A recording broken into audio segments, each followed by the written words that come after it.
నాగాస్త్రం.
నువ్వు చెప్పేది నిజమా? నీకు అబద్ధాలు చెప్పి నమ్మించవలసిన అవసరం నాకు లేదు. నువ్వు మరో ముఖ్యమైన విషయం తెలుసుకోవాలి. మనల్ని ఆ దేవకి విశ్వం చంపబోయేటప్పుడు మన ప్రాణాల్ని కాపాడింది ఆ స్కందస్వామి. ఆ సంగతి గుర్తుంచుకుని విశ్వాసంగా ఉంటే మంచిది. ఆ దేవకి ఎక్కడుందో చెప్పు, దాని ప్రాణాలు తీస్తాను. ఆవేశపడకు వేదా. స్కందస్వామి చెప్పారుగా, నాగేశ్వర్ని ఒంటరిదాన్ని చెయ్యాలని. ఆయన పథకం ప్రకారమే అన్నీ చేద్దాం. అదే మనకు మంచిది. సరే, నీ ఇష్ట ప్రకారమే. కానీ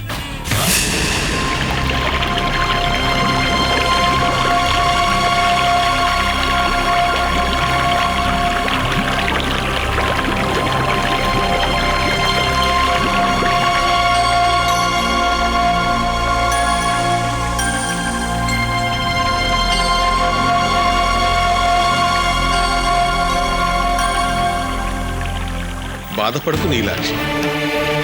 జరిగిన దాంట్లో నీ ప్రయత్నం లోపం ఏమీ లేదు. నీ కర్తవ్యాన్ని నువ్వు సరిగ్గానే నిర్వర్తించావు. అంతా అనుకున్నట్టు జరుగుంటే బాగుండేది. ఏం చేస్తాం? ఆ నాగేశ్వరీదేవి కూడా జరిగేదంతా చూస్తూ ఊరకుండిపోయింది. కొన్ని వందల సంవత్సరాలుగా నాగేశ్వరి రాక కోసం నిరీక్షించాను. ఆ శుభకడి వచ్చింది, కానీ జరగవలసిన దైవకార్యం మాత్రం జరగలేదు. నా జలదిగ్బంధనకి విముక్తి లభించలేదు. నిరుత్సాహపడ, తప్పకుండా నాగేశ్వరి మళ్ళీ నిన్ను కలుస్తుంది. అప్పుడు అన్ని సమస్యలు పరిష్కారం కావచ్చు. నువ్వు ఈ జలంలోంచి విముక్తురాలివి కావచ్చు. నిజంగానే నాగేశ్వరి వస్తుందా? అది విధి లిఖితం. ఖచ్చితంగా నాగేశ్వరిని నువ్వు కలుస్తావు. జలంలో ఉన్న నాగేశ్వరీదేవి స్వర్ణ విగ్రహాన్ని బయటకు తీసి సర్పవనం ఆలయంలో విగ్రహ ప్రతిష్ఠ చేస్తావు. ఇది సత్యం. సంతోషం స్వామి. నీలాక్షి, సర్పవనం ఆలయంలో విగ్రహ ప్రతిష్ఠ జరిగిన తరువాత సర్పవనాన్ని జాగ్రత్తగా చూసుకోవాల్సిన బాధ్యత నీదే. అందరినీ జాగ్రత్తగా కాపాడతావు కదూ? అదేంటి స్వామి, అందుకు మీరున్నారుగా? లేదు నీలాక్షి, నేనిప్పుడు అగ్ని ప్రవేశం చేయబోతున్నా.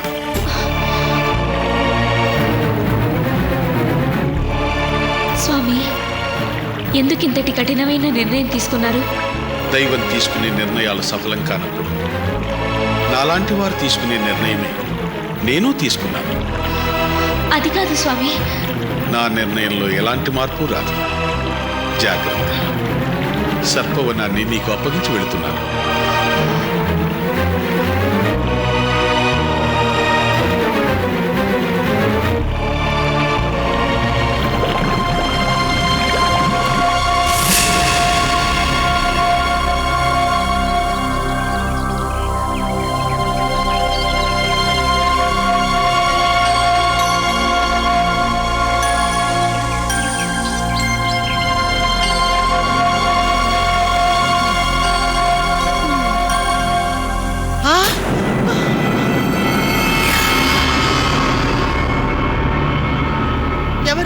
ఎవరు మీరు? నన్ను ఎందుకు ఇక్కడికి తీసుకొచ్చి బంధించారు? మీరా? దేవకి నాగేశ్వరి ఎక్కడున్నారు? ఎందుకు అడుగుతున్నారు? విన్నది అరక్క, మర్యాదగా చెప్పు, లేకపోతే చంపేస్తాం. లేదు, చెబితే వాళ్ళని మీరు చంపేస్తారు. నేను చెప్పను. చెప్పకపోతే నువ్వు చస్తావు. నేను చచ్చినా చెప్పను.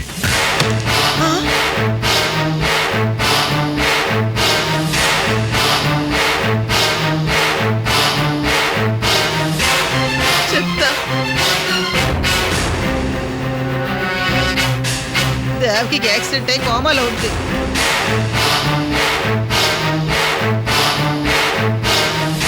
దేవకితో పాటు ఎవరెవరు ఉన్నారు? నాగేశ్వరి, సుమతి, మైత్రి, నా కొడుకు విశ్వం ఉన్నారు.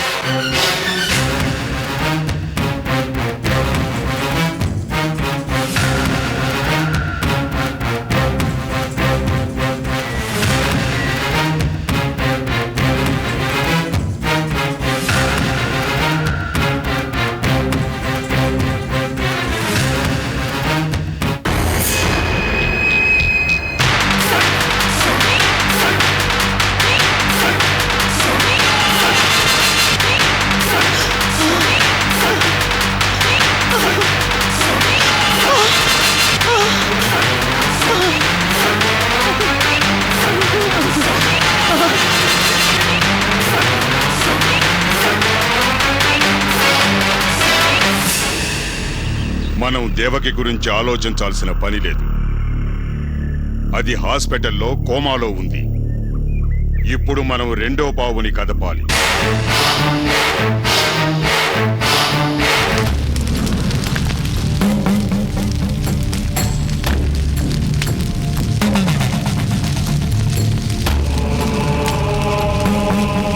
మీరు ఎందుకు ఇలా చేస్తున్నారో నాకు అర్థం కావటం లేదు. ప్రాణత్యాగం చేయడం వల్ల సమస్యలన్నీ తీరిపోతాయా చెప్పండి? అది ఇలాంటి పనులు చేసేది సామాన్యులు, ఇలాంటి సన్యాసులు కాదు. సామాన్య మానవులు ప్రాణత్యాగం చేసేది వారి సొంత సమస్యలు పరిష్కారం అవుతాయి.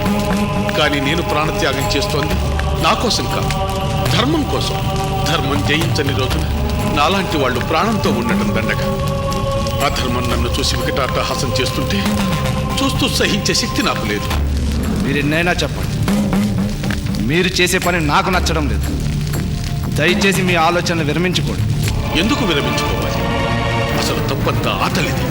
మొదట భైరవుడు విగ్రహాన్ని దోచుకోవడానికి ప్రయత్నించినప్పుడే వాణ్ణి సంహరించుంటే స్వర్ణ విగ్రహం ఆలయంలోనే ఉండేది. సరే, అది వదిలే. నాగేశ్వరి విగ్రహ ప్రతిష్ఠ చేయడానికి పూనుకున్నప్పుడు ఆ దుష్ట మాంత్రికులు అడ్డుకుంటుంటే వారినైనా అంతం చేసి ఉండాల్సింది. నాగేశ్వరైనా విగ్రహ ప్రతిష్ఠ చేసి ఉండేది. చివరికి ఆలయ విగ్రహంలోని మహిమాన్విత దండని కూడా నాగేశ్వరి చెల్లెలు తీసుకెళ్తుంటే చూస్తూ ఊరుకునే పరిస్థితిని కల్పించింది. అంతా తెలిసి ఆ తల్లి ఇలా చేస్తుంటే ఇక మన ప్రయత్నాలు ఎందుకు? వద్దు, ఇక నేను ప్రాణాలతో ఉండను.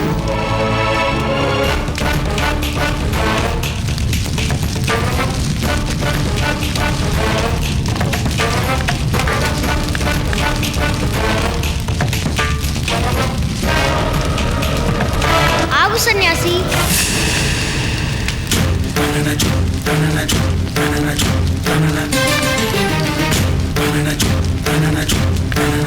ఏం సాధించాలని ప్రాణత్యాగాన్ని పూనుకున్నావు సన్యాసి? ఏదో సాధించాలని కాదు, అన్ని బాధలు బాధ్యతల నుండి విముక్తుని కావడానికి. ఏమిటి నీ బాధ? నిన్ను నమ్మిన సర్పవని దాదాపు మరుభూమిగా మారిపోయింది.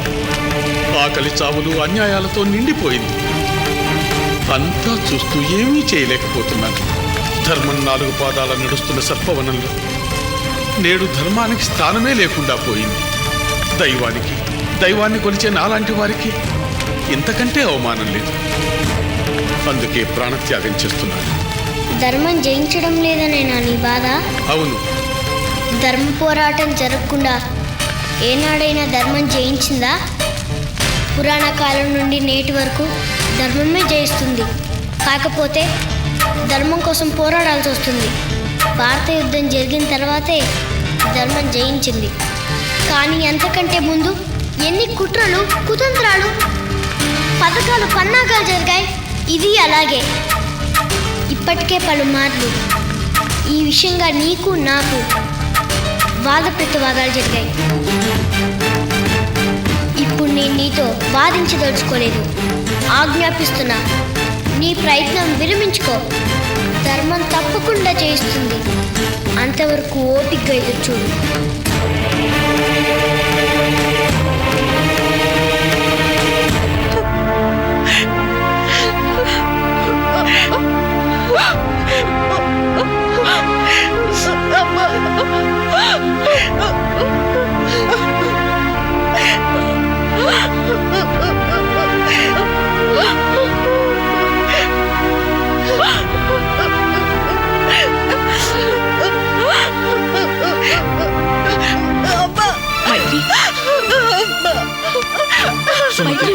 బయటికి తీసుకెళ్ళండి.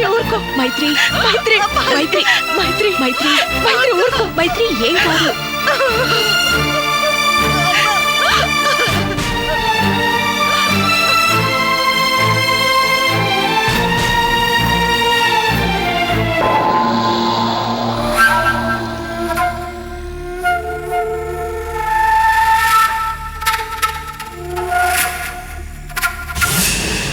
అక్క,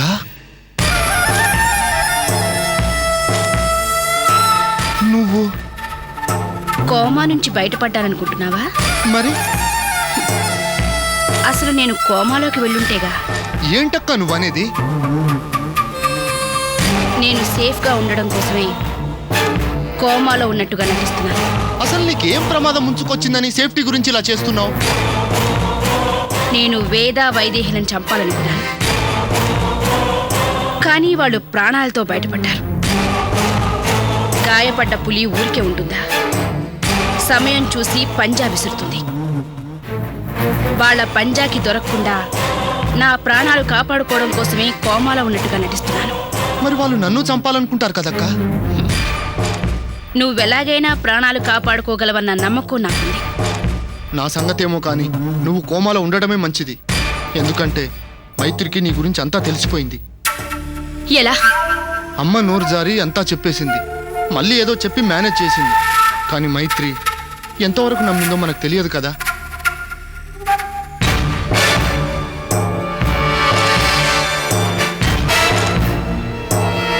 సరే, నువ్వు మైత్రి వాళ్ళని ఇంటికి తీసుకెళ్ళు. ఏం చెయ్యాలి అనేది నేను తర్వాత చెప్తాను.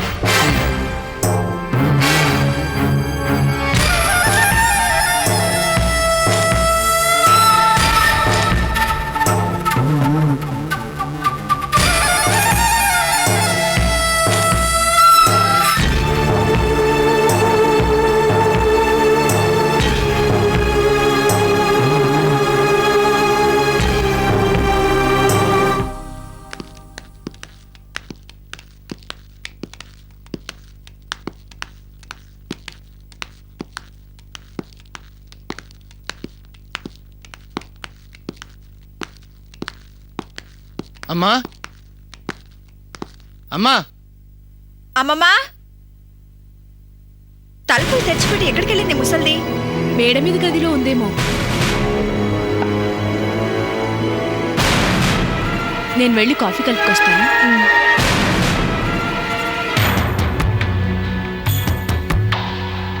అమ్మమ్మా, అమ్మమ్మా, అమ్మమ్మా.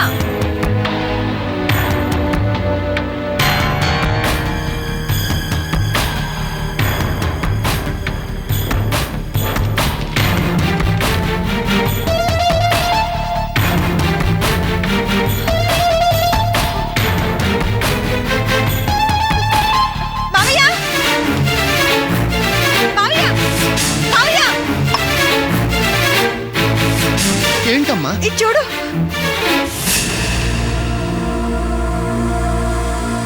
ప్రియమైన నా వాళ్ళకి వయసైన కాలంలో సంతోషంగా కాలం వెళ్ళదిద్దామనుకున్నాను. కానీ నేనేమాత్రం సంతోషంగా గడపలేకపోతున్నాను.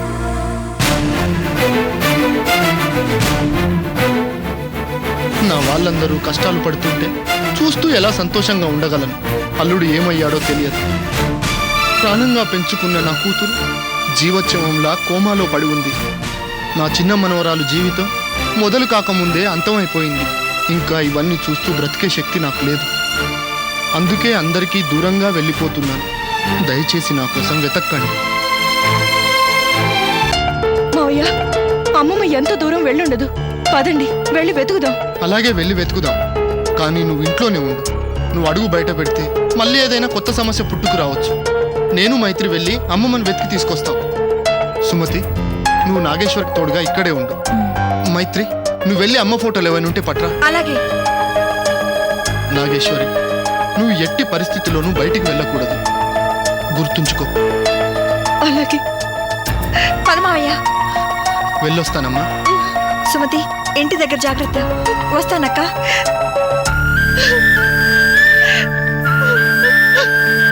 ఏయ్ నాగేశ్వరి, ఎందుకు ఏడుస్తున్నావు?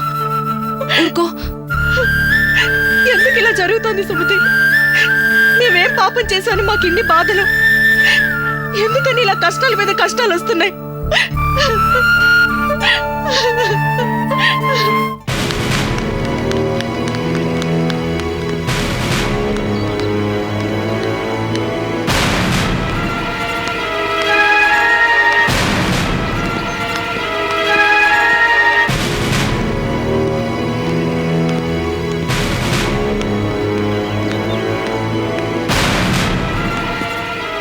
మైత్రి, నువ్వు అటువైపు వెళ్ళి వెతుకు, నేను ఇటువైపు వెళ్తాను. సరే. వెళ్ళు. ఎక్స్క్యూజ్ మీ సార్, ఈ ఫోటోలో ఉన్న ఆవిడ ఎక్కడైనా చూసారా?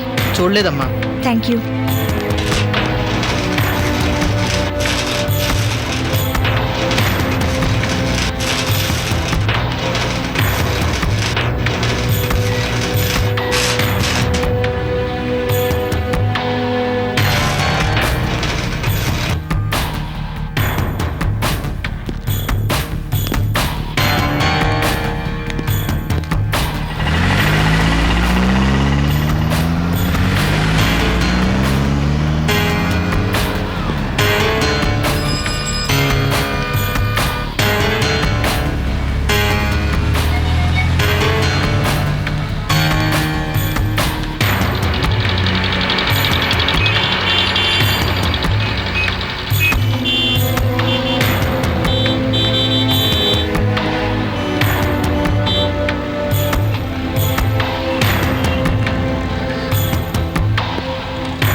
చూసారా?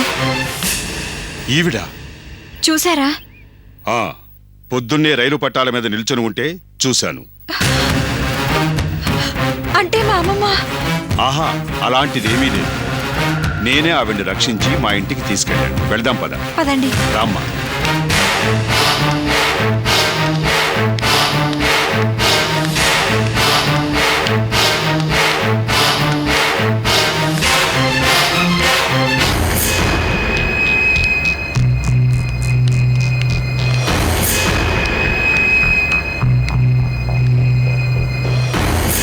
అమ్మమ్మ, ఏంటమ్మమ్మ ఇలా మమ్మల్ని అందరినీ వదిలొచ్చేస్తే మేము ఏమైపోవాలి?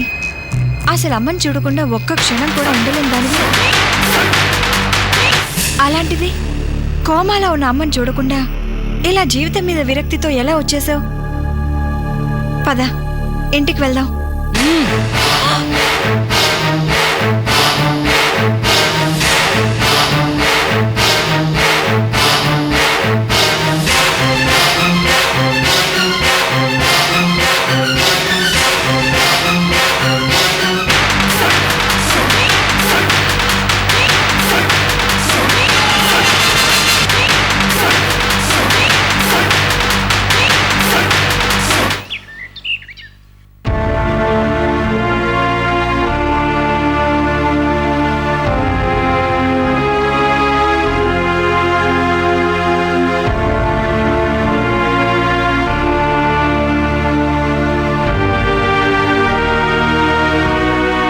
నాగేశ్వరి,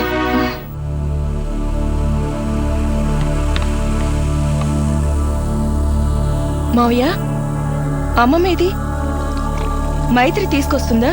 మైత్రి ఇంకా రాలేదా? రాలేదు మావయ్య. మీతోటేగా మైత్రి వచ్చింది. మైత్రి ఏది?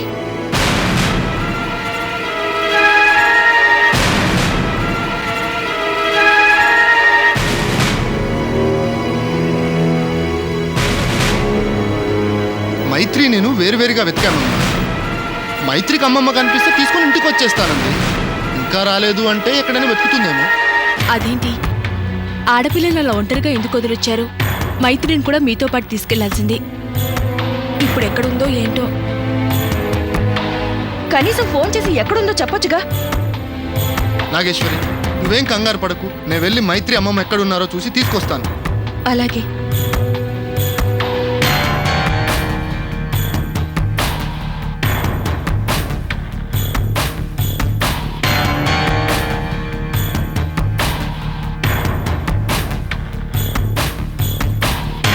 నాగేశ్వరి, నీళ్లు తోడాను, వెళ్ళి స్నానం చేయి.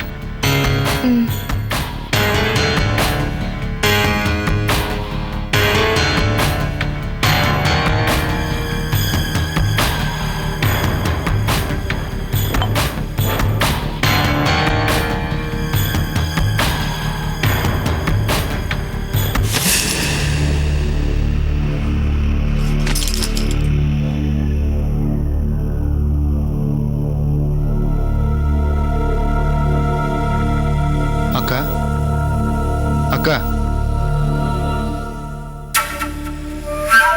అక్క, మన చుట్టూ ఏదో జరుగుతుందని నాకు అనుమానంగా ఉంది. ఏం జరిగింది? మేము ఇక్కడి నుంచి ఇంటికి వెళ్ళేసరికి అమ్మ ఇంట్లో కనిపించలేదు. బెడ్రూమ్లో లెటర్ మాత్రం ఉంది. అందులో తనకు జీవితం మీద విరక్తి చెంది ఇల్లు వదిలి వెళ్ళిపోతున్నానని అందులో రాసింది. మరి వెంటనే వెళ్ళి వెతికి తీసుకురాలేదా? అమ్మను వెతకడానికి మైత్రి నేను వెంటనే బయలుదేరాను. ఇద్దరం విడివిడిగా వెతికాం. మైత్రి మళ్ళీ ఇంటికి తిరిగి రాలేదు. నాకెందుకో మైత్రి కనిపించకపోవడం సహజంగా అనిపించడం లేదక్క. మైత్రిని ఒంటరిగా ఎలా వదిలి?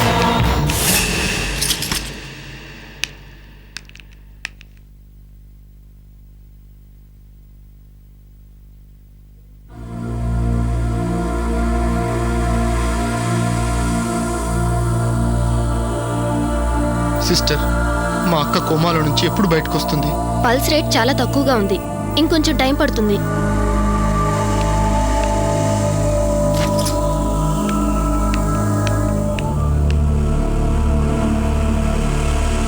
అక్క, మైత్రిని ఒంటరిగా ఎందుకు పంపించావు? మళ్ళీ అంతా వెతికావా? వెతికానక్క, ఎక్కడ కనిపించలేదు. అందుకే నేరుగా నీ దగ్గరకు వచ్చాను.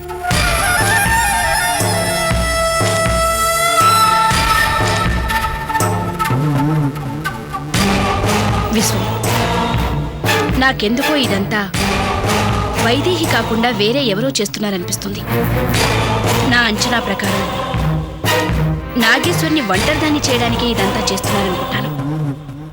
నాగేశ్వర్ని ఒంటరిదాన్ని చేయడం ఎందుకు? నాగేశ్వర్ని ఒంటరిదాన్ని చేయడం వల్ల దాన్ని వాళ్ళకు అనుకూలంగా మలుచుకోవచ్చు.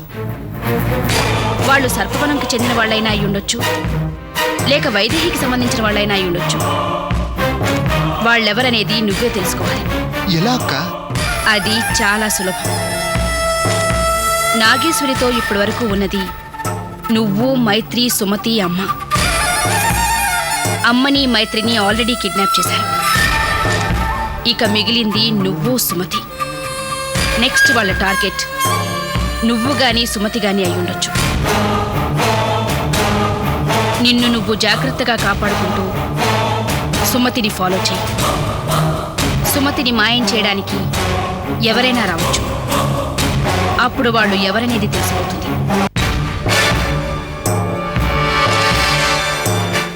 జాగ్రత్త విశ్వం, మళ్ళీ చెప్తున్నాను. నెక్స్ట్ టార్గెట్ నువ్వు, సుమతి. Be careful.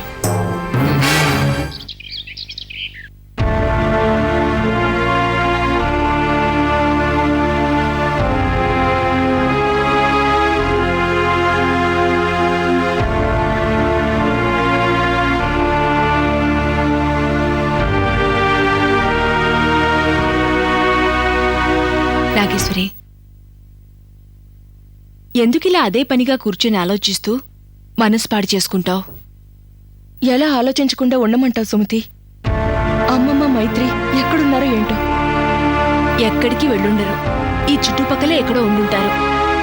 మైత్రి తప్పకుండా అమ్మమ్మని తీసుకొస్తుంది. నువ్వు ధైర్యంగా ఉండు. నువ్వు ఇలాగే కూర్చుంటే ఆలోచిస్తూనే ఉంటావు. రా, మైత్రి అమ్మమ్మ వచ్చేసరికి వంట సిద్ధం చేద్దాం. సరే, నువ్వు వెళ్ళి కూరగాయలు పట్టరా, నేను కట్ చేసి ఇస్తాను.